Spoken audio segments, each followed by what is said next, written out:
you can imagine, anytime you're putting down an uprising, it's probably going to get pretty brutal. Then he was a general in the Peloponnesian War, which the Athenians were losing pretty badly at this point, so they were starting to have to rely a little bit more on not these straightforward tactics, which often led to them losing to the Spartans, but maybe a little more underhanded tactics that caused them to get the upper hand on the Spartans.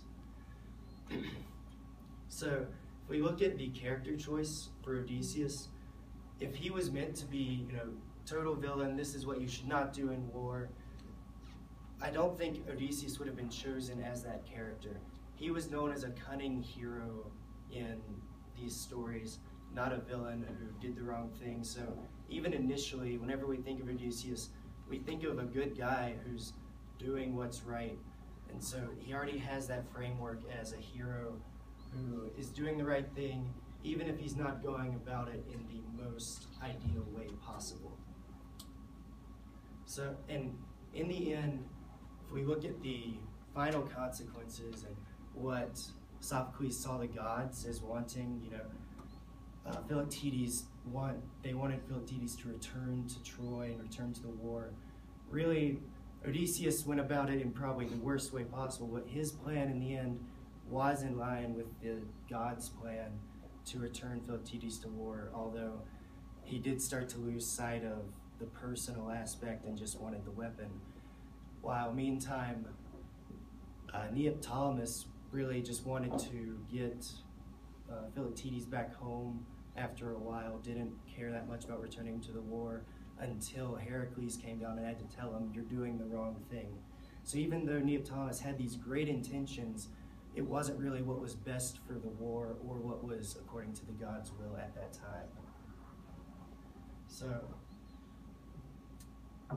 essentially, the overarching theme of this, as we all know, is that soldiers oftentimes come back from war emotionally scarred with these wounds that you don't really see and aren't taken as seriously as they should be. And so I think this whole story is to show people that soldiers will be asked to do things that are not ideal, that this is going to put them through a lot of emotional struggles, through hardships that you wouldn't normally imagine soldiers going through, more than just the physical struggles that war brings. And so he's trying to communicate to the Athenian people some of the emotional scars that could be left after completing these actions. And so in line 27 of the book, it reads, "Occasionally those who chance to end up here take pity on me with food and clothing, but never, when I am asked, offer to take me home." This relates to soldiers returning from war and how a lot of times we see it even today. A soldier will return, they have some PTSD or some other condition, and people love to give money to charities so they can feel good about helping them, and maybe they'll try to offer them a little bit of money or something to help them out.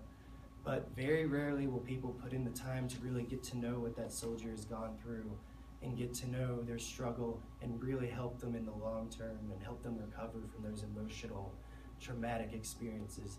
And so he's asking the Athenian people, whenever these soldiers return from war, they've been through a lot. Don't just give them, some scraps. Don't just give them some money. Learn about their story, learn about what they've been through, and help them recover from this process.